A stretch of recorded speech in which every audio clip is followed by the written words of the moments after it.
Curfew Doga वह समस्याओं को हल नहीं करता बल्कि उन्हें जड़ से उखाड़ता है। इन आंखों ने देखा है इंसान और इंसानियत का विभत्स रूप, घृणा और दरिंदगी का नंगा नाच। कुत्तों की तरह नोचे जाते इंसानों के जिस्म, और जब कानून तोड़कर मैं करूंगा कानून की हिफाजत, बनाऊंगा खुद का अपना कानून जो अंधा नहीं होगा, जो अंधा नहीं होगा। एक ऐसा तूफान था उसके दिल में, सीने में, जो ज्वालामुखी बनकर फूटा। चंबल उन दिनों छिड़ा था जबरदस्त दस्यु निवारण अभियान। बीहड़ के डाकुओं की तलाश में पुलिस ने चप्पे चप्पे पर फैला रखा था अपना जाल। पर बीहड़ में दस्युओं की तलाश का काम ऐसा था जैसे भूसे के ढेर में ढूंढना सुई का। तूफान की तरह उड़ा आ रहा था दस्युओं का वह दल। या दस्यु सरदार डाकू हलकान सिंह के नेतृत्व में। हलकान हो, हलकान हो, हलकान हो, हलकान, हा हा हा हा। बीहड़ का शहंशाह था हलकान सिंह। हलकान हो, हलकान हो, हलकान हो, बीहड़ की तंग गलियों का बादशाह। डाकुओं का क्या भरोसा, कभी भी टूट पड़े गांव पर। अरे डाकू डाकू डाकू, हलकान आया रे। गांव में घुसकर गदर मचा दिया डाकुओं ने और तबाही मचाकर चल पड़े बीहड़ों के शहंशाह। हा हा हा। पर गांव से निकल भी ना पाए थे कि उनका स्वागत किया मौत के खेलों ने। धाएं धाएं धाएं। बड़ा जबरदस्त जाल फहरा रखा था पुलिस ने। धाएं धाएं। बुरी तरह फंसा था हलकान दस्यु गिरोह। धुआंधार धूम धड़ाका करके निकल भाग रहा था दस्यु सरदार। अकेला ही बच सका दस्यु हलकान सिंह, और जब पानी पीने लगा इसी पल उछड़ पड़ा। वाह वाह। चौंक कर सिर उठाया शैतान ने। बच्चा, बच्चा। मस्तक पर पड़ी केवल कुछ सलवटें। कूड़े के ढेर पर कौन फेंक गया इसे? वाह। इंसानियत का कैसा रूप था ये। पर हलकान का दिमाग कहीं और चल रहा था। सोच क्या रहा है हलकान सिंह? पुलिस चप्पे चप्पर पे भरी हुई है, पकड़ा जाएगा तू। तुझे बचा सकता है ये बच्चा, सचमुच बचा सकता है तुझे ये कचरे का डिब्बा। झपट कर लुठा लिया उसने उस बच्चे को। दोस्तों, कॉमिक जारी है, लेकिन मैं आपको बताना चाहता हूँ आप डोगा की फर्स्ट कॉमिक पढ़ रहे हैं। देखिए, मैं शुरू से कोशिश कर रहा हूँ, जब से मैंने चैनल खोला है, मैं हर कॉमिक आपको शुरुआत से दे सकूँ, हर हीरो की आपको शुरुआत से कॉमिक दे सकूँ।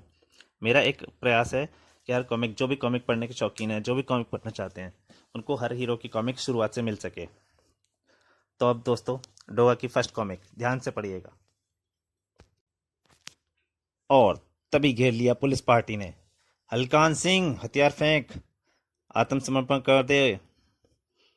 रिवॉल्वर निकाल कर सटा दिया उसने उस मासूम के कंधे पे, माथे पे। वाह वाह।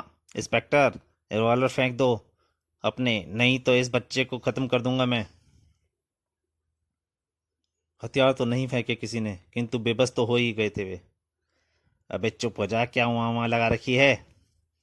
देखते ही देखते घोड़े पर चढ़ बैठा हलकान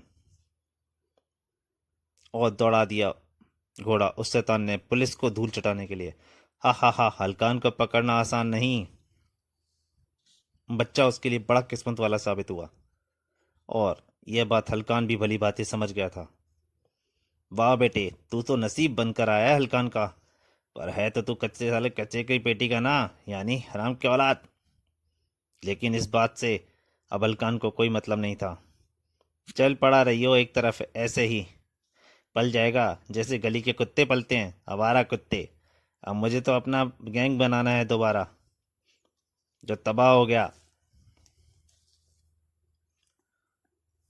अति संवेदनशील इलाके से गुजर रही थी वो रोडवेज की बस, जहां पलक झपकते ही कुछ भी अप्रत्याशित घट सकता है।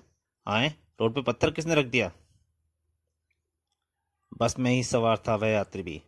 खबरदार, कोई भी अपनी जगह से हिला तो शूट कर दूंगा। टेररिस्ट? जहर भरा था उस आतंकवादी का स्वर। बस को कच्चे रास्ते पर उतार दो ड्राइवर, वरना खोपड़ी खोल दूंगा तेरी। हिचकोले खाती बस रुकी एक निर्जन स्थान पर। और सबको बस से नीचे उतार लो लोहा सिंह।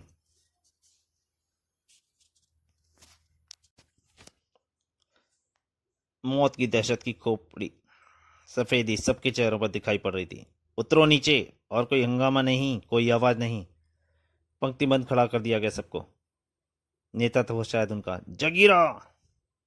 और जागीरा समझ गया अपने नेता का संकेत। मुंह खोल दिया उसने अपनी AK-47 असाल्ट चीनी गन का।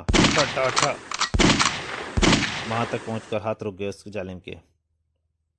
सामने एक बच्चा रह गया था। जगीरा। नेता का संकेत पाकर अंतिम लाश भी गिरा दी दरिंदे ने। उसके बाद जमकर लूटा गया लाशों को। पर्स में काफी माल है। मोटा माल लेकर घूमने निकला था ये अपने घरवाली के साथ। अंगूठी और चैन, वाह। वह खड़ा हंस रहा था शैतान। हा हा हा, डाकू हल्कान सिंह की यह हरकत पुलिस को आतंकवादियों की हरकत लगनी चाहिए। सरदार, इसके मुंह में 2 दांत सोने के हैं। उखाड़ ले लोहा सिंह, उखाड़ ले। हा हा हा। पत्थर से तोड़ डाले शैतान ने दोनों दांत भी। बेरहम कसाई थे सबके सब। सरकार, सिंह की उंगली में फंस गई है हीरे की अंगूठी। ले, तू भी काट डाल अंगूठी ही। हीरे की अंगूठी का क्या करेगी अब ये लाश। और आंखों में आंसू लिए हैवानियत का खेल देख रहा था वो एक बालक भी, जिसके सीने में उठ रहा था नफरत का सैलाब। क्रोध से भिची थी जिसकी मुट्ठियां। हल्कान सिंह अपने इस नसीब को हर अपराध में अपने साथ रखता था।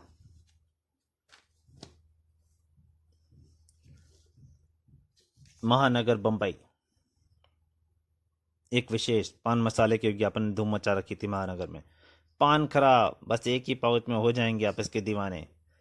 सचमुच ढूंढ रहे थे लोग पान खराब को। पता नहीं शहर के किस कोने में मिल रहा है पान खराब, पान मसाला। हर जगह मिल रहा है, बस तो विज्ञापन। और उस रात क्या टीवी पर आकाशवाणी में धुआंधार प्रचार किया जा रहा था संचार के सब माध्यम में पान खराब का। इंतजार की घड़ियां खत्म, कल आपके दरवाजे पर उपस्थित होंगे पान खराब के सेल्समैन, जो आपके देंगे पान खराब को बिल्कुल मुफ्त। पूरे शहर में उस दिन लोगों की जुबान पर केवल एक ही नाम था, पान खराब। सिर्फ एक ही पाउच, ही, इससे मेरा क्या होगा। तो आप 2 लीजिए, वहां पान खराब। उसके बाद विज्ञापन हो गए गायब, क्योंकि दूसरे दिन से लोग खुद ही पहुंच रहे थे पान खराब के पास। पान खराब देना, पूरा डिब्बा ही दे देना, मेरा तो पूरा परिवार ही मांग रहा है इसे। लक्की, ये आखिरी है। लक्की मैन। सच में दीवाने हो गए थे लोग। पान खराब नहीं है क्या बकते हो, काला बाजारी करोगे पान खराब का, सचमुच नहीं है। उफ।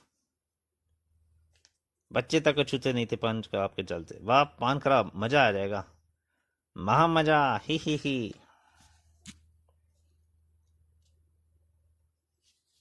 महानगर में पान खराब पान मसाले की धूम यूं ही नहीं मची थी। क्या खबर लाए हो लोहा सिंह। पान खराब ने जादू कर दिया है बंबई नगरी पर। पान खराब, पान दंतूर, पान चिराग जैसे मशहूर पान मसाले अपने ग्राहक ढूंढ रहे हैं, ग्राहक। और पान खराब के दीवाने ढूंढ रहे हैं अपना पान खराब। एक कमाल ही तो है। सुनते हुए खूनी चमक आ रही थी उसके चेहरे पर। अपने पीले पड़े, अपने जमे दांतों को दिखाता हुआ भयानक ढंग से हंसा हुआ। यहां तक पहुंचने के लिए हलकान सिंह ने बहुत लंबा सफर तय किया है। ये सफर कुछ और छोटा हो सकता था सरदार, अगर वो कचरे का डिब्बा हमारे दल के साथ दगा ना करता। प्रतिशोध की अग्नि सुलग रही थी लोहा सिंह की आंखों में। जबड़े भिज गए हलकान सिंह के। जगीरा, साथी सिंह और हमारे दल के सभी साथी उस कचरे के डिब्बे गद्दारी की ज्वालामुखी में भस्म हो गए सरदार।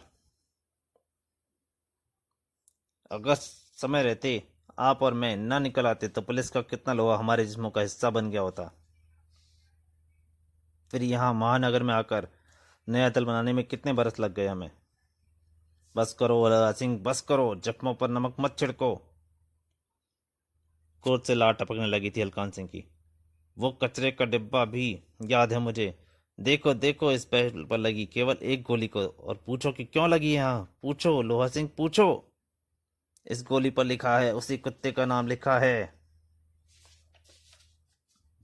लोहा सिंह, बम्बई में पान खराब की सफलता देखकर अब हमने निश्चय किया है इसे पूरे भारत में फैलाने का। कामयाबी आप पे कदम चूमेगी सरदार। जाओ, देश की प्रतिष्ठित विज्ञापन कंपनियों से संपर्क करो और पान खराब का प्रचार पूरे अभियान पर फैला दो। बच्चे बच्चे को पान खराब की लत लगनी चाहिए। उस सुबह एक और हंगामा मच गया बम्बई की सड़कों पर। अरे किसकी शरारत है ये? किसकी आतंकवादी संगठन की हरकत है ये? शहर की कोई दीवार नहीं छोड़ी उसने, चप्पे चप्पे पर लगे हैं पोस्टर। आखिर ऐसा क्या लगा था उन पोस्टरों में? मंत्री हलकान सिंह की मौत का पैगाम है ये। कल 2 बजे उसके बंगले में खुद आकर बारूद बदल दूंगा। दुनिया की कोई ताकत ना बचा पाएगी उसे। कल ठीक 2 बजे। पूरे शहर में लगे उन पोस्टरों से प्रशासन की नींदें हराम कर दी। What nonsense! रातों रात पूरे शहर में पोस्टर रंगीन हो उठा और पुलिस नहीं जानती कि हरकत किसकी है। What nonsense! बुरी तरह खींच उठे थे कमिश्नर त्रिपाठी। खैर, पोस्टर लग चुके हैं, जितनी बदनामी होनी थी पुलिस डिपार्टमेंट की हो चुकी। अब मैं आप लोगों से पूछना चाहता हूँ, कल 2 बजे के लिए आपने क्या व्यवस्था की है मंत्री जी की सुरक्षा के लिए? सर, कहीं किसी ने मजाक तो नहीं किया? What nonsense inspector! पूरे शहर को पोस्टर से रंग देने वाला इंसान मजाक करेगा? सर, मेरे विचार से तो कल मंत्री जी के निवास के 5 मील दूर तक कर्फ्यू घोषित कर दिया जाए, ताकि हमें मंत्री जी की सुरक्षा देने के लिए कोई दिक्कत महसूस ना हो। और अगर ये कथित हत्यारा कर्फ्यू ग्रस्त एरिया में दिखाई पड़े तो उसे फौरन गिरफ्तार किया जा सके। इसी पल घनघना उठी फोन की घंटी और हेलो, हम मंत्री हलकट सिंह बोल रहे हैं। कमिश्नर त्रिपाठी।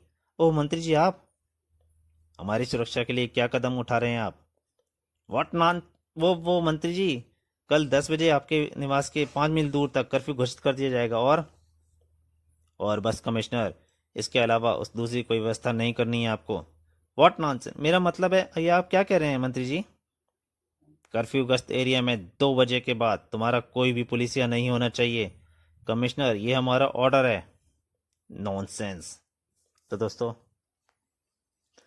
डोगा कॉमिक की सीरीज की पहली कॉमिक कर्फ्यू, इसका पहला भाग यहीं तक। दूसरे और अंतिम भाग में जल्दी आपके सामने हाजिर होऊंगा। तब तक के लिए नमस्कार।